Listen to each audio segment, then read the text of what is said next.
ایک عرب مسلمان لڑکی لندن میں زیر تعلیم تھی۔ ایک دن وہ اپنی سہیلی کے کسی تقریب میں گئی۔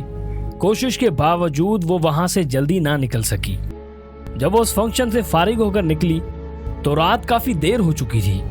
اس کا گھر دور تھا۔ گھر جلدی پہنچنے کا ذریعہ زیر زمین چلنے والی ٹرین تھی، لیکن وہ ٹرین سے سفر کرنے سے کچھ خوف محسوس کر رہی تھی، کیونکہ برطانیہ میں اکثر رات کے وقت ٹرینوں اور اسٹیشنوں پر بہت سے جرائم پیشہ اور نشہ میں دھت افراد ہوتے ہیں۔ آئے روز ٹی وی چینلز اور اخبارات میں یہاں ہونے والی وارداتوں کا تذکرہ موجود ہوتا ہے۔ کیونکہ اس لڑکی کو زیادہ دیر ہو چکی تھی اور بس کافی وقت لے رہی تھی، اس لیے اس نے بہت سے خدشات و خطرات کے باوجود ٹرین میں جانے کا فیصلہ کر لیا۔ یہ بات پیش نظر رہے کہ یہ لڑکی دیندار نہیں تھی، بلکہ بہت زیادہ آزاد خیال اور لبرل تھی۔ جب وہ اسٹیشن پر پہنچی تو یہ دیکھ کر اس کے جسم میں خوف کی ایک سرد لہر دوڑ گئی کہ اسٹیشن بالکل سنسان ہے، صرف ایک شخص کھڑا ہے جو حلیہ سے بھی جرائم پیشہ لگتا ہے۔ وہ انتہائی خوف زدہ ہو گئی۔ پھر اس نے ہمت کی، خود کو سنبھالا، قرآنی آیات کا ورد کرنا شروع کر دیا۔ اسے جو کچھ زبانی یاد تھا، جیسے ایک عرصے سے وہ بھولی ہوئی تھی، سب کچھ پڑھ ڈالا۔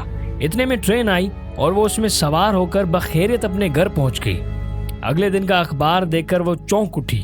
اسی اسٹیشن پر اس کے روانہ ہونے والے تھوڑی دیر بعد ایک نوجوان لڑکی کا قتل ہوا اور قاتل گرفتار بھی ہو گیا۔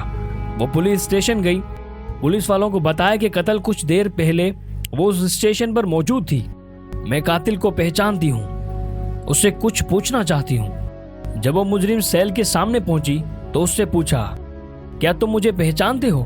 اس نے جواب دیا، ہاں پہچانتا ہوں، رات کو تم بھی اسٹیشن پر آئی تھی۔ لڑکی نے پوچھا، پھر تم نے مجھے کیوں چھوڑ دیا؟ وہ کہنے لگا، میں تمہیں کیسے نقصان پہنچا تھا؟ تمہارے پیچھے تو 2 انتہائی صحت مند اور قدآور باڈی گارڈ تھے۔ یہ سن کر لڑکی حیران ہو گئی اور اسے یقین ہو گیا کہ قرآن کی آیتوں کا ورد کرنے کی وجہ سے اللہ کی طرف سے اس کی حفاظت کی گئی تھی۔ وہ واپسی پر اللہ کے تشکر اور احسان مندی کے جذبات سے مغلوب تھی۔ اللہ کی مدد اور اس کی نصرت پر اس کا بھروسہ مزید بڑھ گیا تھا۔